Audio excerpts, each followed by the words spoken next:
Hello everyone and welcome to my Barbarian build for Baldur's Gate 3. Barbarians are one of the best melee damage dealer classes in Baldur's Gate 3, and in this guide we will explore everything you need to know from character creation to leveling up, which subclass to choose, feats to consider, as well as some useful tips and information I gathered from over 200 hours in the game as a Barbarian. I will also provide you with some equipment options, potential multi-class, and which Illithid Powers you should consider. So without any further delay, let's get started. The Barbarian stands as a melee-centered class, thriving in the heart of close combat, and harnessing the power of rage to fuel his actions.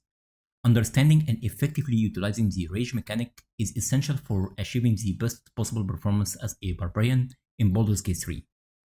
Rage increases your melee damage done and gives you advantage on strength checks and saving throws. It also increases your jump distance and gives you resistance against melee damage taken. Melee resistance means you take only 50% of the melee damage from sources like slashing, piercing, and bludgeoning. This is crucial to the Barbarian class since you are not going to wear armor and you are dependent on rage and your health pool to survive. Barbarians don't usually wear armor because of the racial unarmored defense, which allows the Barbarian to add his constitution modifier to his total armor class or AC, as long as you are not wearing armor.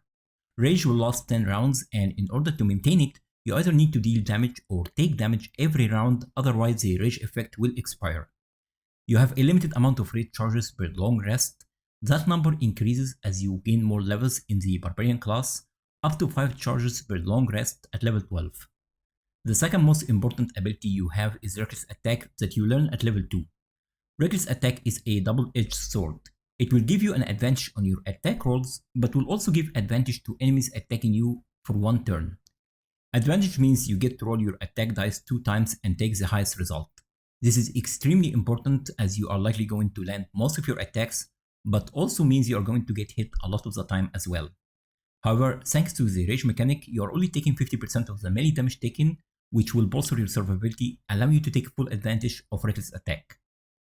Choosing a race for your Barbarian is completely up to you. You can choose anything you like, but if you are keen to min-max your Barbarian, I will suggest the Half-Orc race. They have a base racial speed of 9 meters, which is better than some races like gnomes, halflings, and dwarves. Mobility is crucial for the Barbarian to reach your enemies quickly and start smacking them. They also have dark vision, which is important since not every battle will be fought under the sun, and you have a whole chapter in the game where you fight in dark areas with no light. Relentless endurance is one of the main reasons to pick Half-Orc. Every time you take damage that would otherwise reduce you to 0 hit points, you bounce back to 1 hit point instead.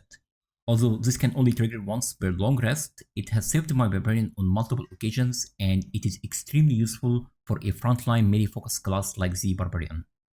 Finally, Savage attacks will allow you to roll an extra damage die and add it to your total damage when you land a critical strike. Your Barbarian is going to land a lot of critical strikes due to your high hit chance thanks to Reckless Attack.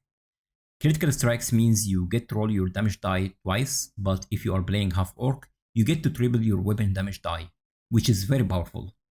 Because of this ratio, it is important to choose a weapon with high damage die, ideally a Great Axe since their damage die is a d12, which means when you critical strike as a Half-Orc, you get to roll an extra d12 instead of a lower die if you were using any other weapon type. For your background, you can choose any that fits your role-playing like Fork Hero or Soldier, but ideally you want the Outlander background because you gain proficiency in both athletics and survival.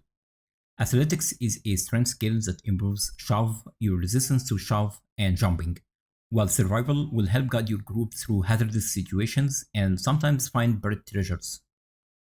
For your abilities, you need to focus on strength, dexterity, and constitution.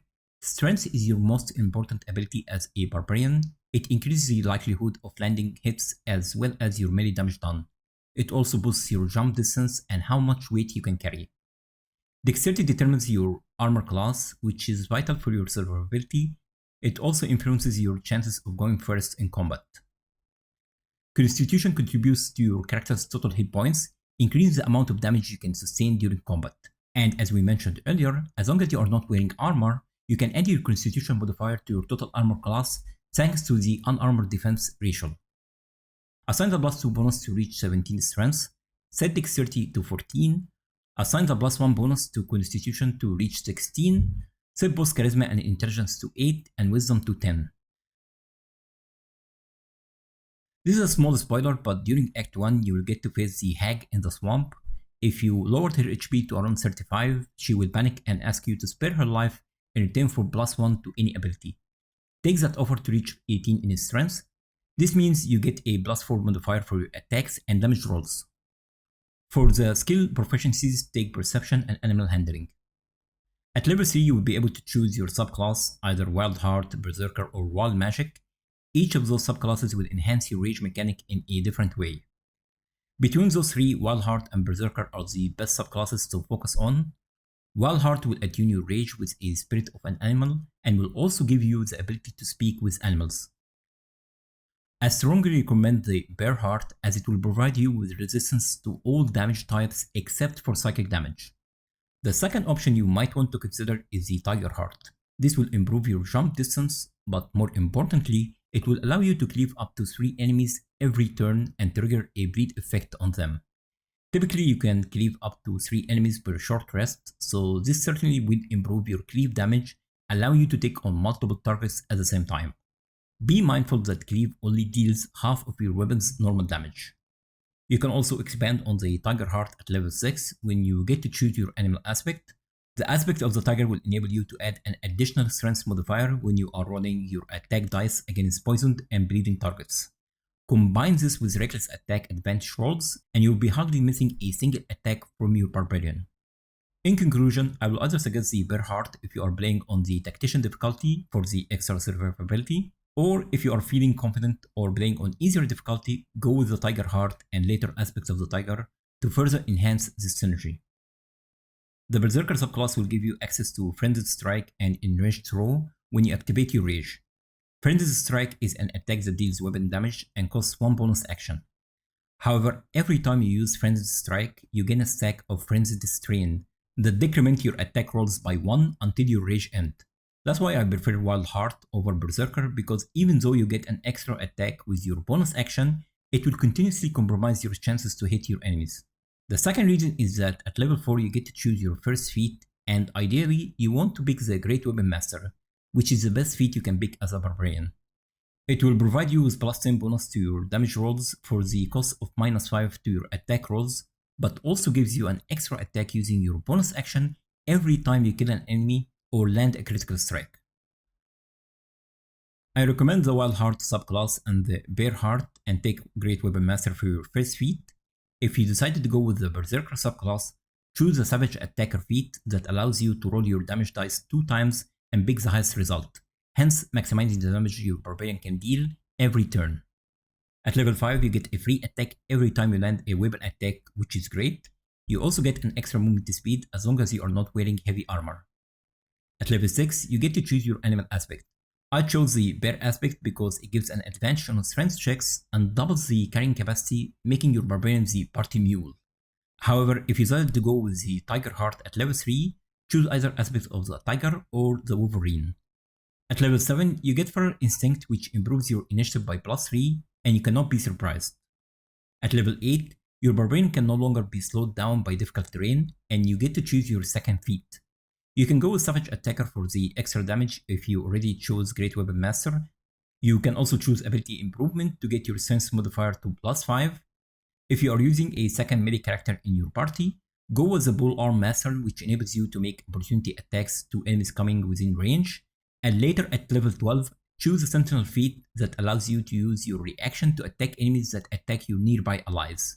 It will also give you an advantage on opportunity attacks and cause your opportunity attacks to immobilize your target for the rest of its turn. From level 9 you can choose to continue the Barbarian path and get extra critical die at level 9, as well as an extra animal aspect at level 10 and extra rage charge at level 12. You can also choose to multiclass. If you decided to multiclass as a fighter, you will get Second Wind as a bonus action per short rest, and later Action Surge, which gives you an extra action per short rest. This is a very powerful option, but you can also choose to go down the Rogue class and later get an extra bonus action. This way you get to activate your rage and use either the Great Weapon Master or Frenzied Strike in the same turn. There is a lot of potential here and I will likely make a separate video just for this section, but regardless if you decided to invest completely in the Barbarian path or multiclass, Make sure to spend the next 4 levels in one class so you can gain access to extra feat at level 12. For your Illithid Powers, there are good options you can choose, like Favorable Beginnings, which lets you add a bonus equal to your proficiency bonus on your first attack roll or ability check against any target. So for example, if you have a +4 strength modifier added to your attack roll, you get to add an additional +4 the first time you attack any target.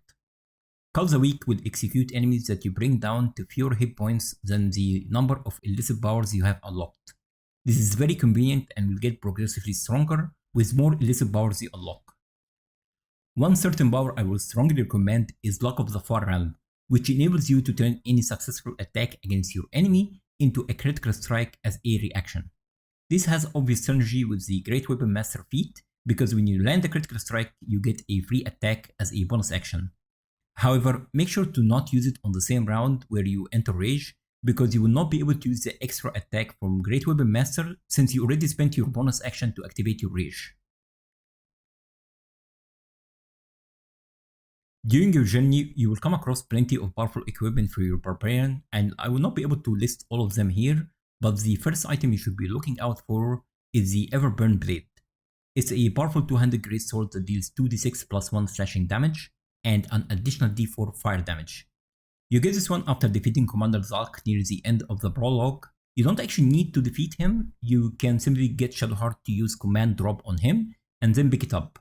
This should serve you well until you reach the Goblin Camp in Act 1 and buy the Blooded Great Axe from Moonglow. In Act 3, try to obtain Baldur's Giant Slayer. It is one, if not the best assault weapon in the game for most melee-focused classes, including the Barbarian.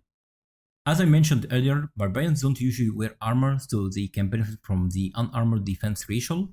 There are plenty of items that emphasize this, like Bracers of Defense that increase your AC by +2, as long as you are not wearing armor.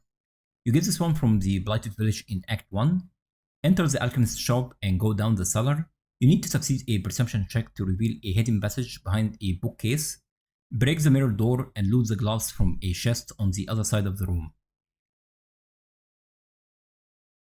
In Act 2, you'll be able to purchase the Might Claws to reach 20 strengths, and when you reach Act 3, you should aim to collect the full bonus spike armor set. This is a spoiler, but during Act 3, you will get to visit Raphael's domain, the House of Hope, and while you are there, you will come across 2 powerful items that you must obtain. The first item is Gauntlets of Hell Giant Strength, which sets the wearer's strength to 23, and the second item is Amulet of Greater Health, which sets the wearer's constitution to 23 as well. This is insanely powerful because these items will set both strength and constitution score to 23, regardless of how much you previously had before equipping them. This is why you need to respect your character as soon as you obtain them, and remove all the constitution and strength points you previously invested, and distribute them in different abilities. Final tips you should consider before embarking on this adventure. The optimal way to play a Barbarian is by engaging in combat as soon as you can and activate your Rage.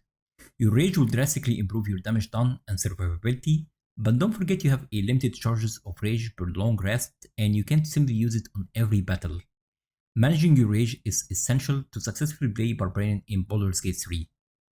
Be mindful that you need a bonus action to activate your Rage, so to avoid mistakes, I would suggest activating your Rage first and start attacking your closest enemy, because you can make a mistake of using your bonus action on jumps, for example, to position yourself, only to find out that you cannot use Rage in the same turn, which can be very fatal.